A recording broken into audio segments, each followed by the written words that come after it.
વેરાવળમાં જન્માષ્ટમીના તહેવારમાં જરૂરિયાતમંદ પરિવારોને વિનામૂલ્યે ફરસાણ મીઠાઈનું વિતરણ કરાયું। આજરોજ તારીખ 22/8/2024ના રોજ દર વર્ષની જેમ વેરાવળના નાના અને જરૂરિયાતમંદ પરિવાર અન્ય પરિવારોની જેમ સૌથી સાથે રંગેચંગે જન્માષ્ટમીનો તહેવાર ઉજવી શકે માટે વેરાવળ સમસ્ત ખારવા સમાજના પટેલ શ્રી અને વેરાવળ પાટણ સોમનાથ સનાતન હિન્દુ સેવા સમાજના પ્રમુખ શ્રી જીતુભાઈ મોહનભાઈ કુહાડા તથા સામાજિક કાર્યકર્તા એવા ગરીબોના શુભચિંતક શ્રી મનીષભાઈ અભાણી દ્વારા જરૂરિયાતમંદ નાના પરિવારોમાં ફરસાણ અને મીઠાઈનું વિતરણ કરવામાં આવ્યું હતું।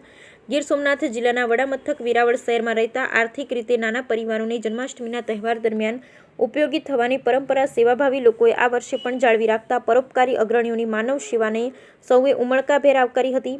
માનવ સેવા કાર્ય પ્રસંગે વેરાવળ સમસ્ત ખારવા સમાજના પટેલ અને ગરીબોના મસીહા જીતુભાઈ કુહાડા, મનીષભાઈ અભાણી, રમેશભાઈ હર્ષોલા, પ્રકાશભાઈ માલબડી, સોની હીરાબેન સતીકુંવર ટ્રસ્ટના સોની યોગેશ પ્રભુદાસ સતીકુંવર સહિત વિજયવાડા તેમજ ગરીબ માનવ સેવા મંડળના સેવાભાવી સ્વયંસેવકો હાજર રહ્યા હતા હોવાની વિગત પત્રકાર યોગેશ સતીકુંવર દ્વારા જણાવેલ। બ્યુરો રિપોર્ટ સોની યોગેશ સતીકુંવર, વેરાવળ।